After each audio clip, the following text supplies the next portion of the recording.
When you buy land in the U.S., you are not the only owner of that piece of land. The government is the second owner. Yes, that's absolutely correct.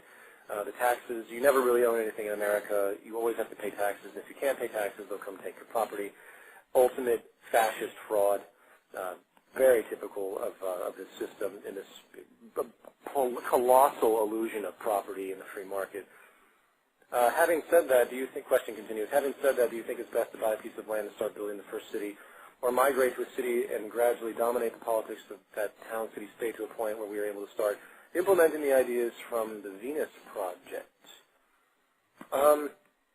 Well, anybody that's willing to put forward a city, a government that's willing to, say, subsidize it, hopefully would accept the city. If we did it privately, we bought, say, a couple miles of land in diameter in America, which I wouldn't want to do. I think this needs to begin outside the state. States is just such a mess.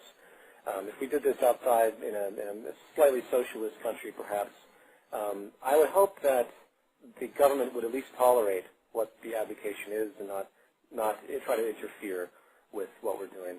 As a speculative example, and I think this is worth just throwing out there for you guys, and I don't think this is technically feasible at this time, though if some of you out there know that it might be, let me know. The international waters, you guys are hearing about these pirates and everything. The reason the piracy is so popular is because it's international waters. International waters, there's very little legal ramifications. The pirates obviously are going to be, when they jump onto a ship and take it, there is a legal responsibility because of the citizens that are denoted. Nevertheless, if you were able to go out way out in the middle of international waters and somehow build a massive, multi-mile diameter artificial island, truck in hundreds and hundreds and thousands of tons of nice soil, and build a massive artificial island, which would be a tremendous financial concept. It could be done technically. Eventually, you could work this out.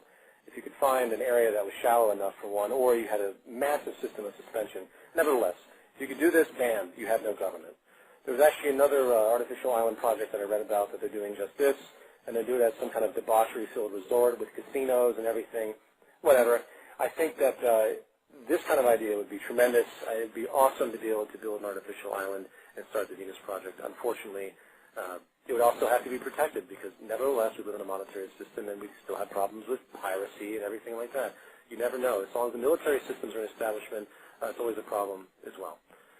So, anyway, just throwing that out there, but I understand exactly where you're coming from. My hope, to answer your question, is that the countries that would utilize this would do so because they have a certain degree of respect for it, even though it might be a little bit against the general interest.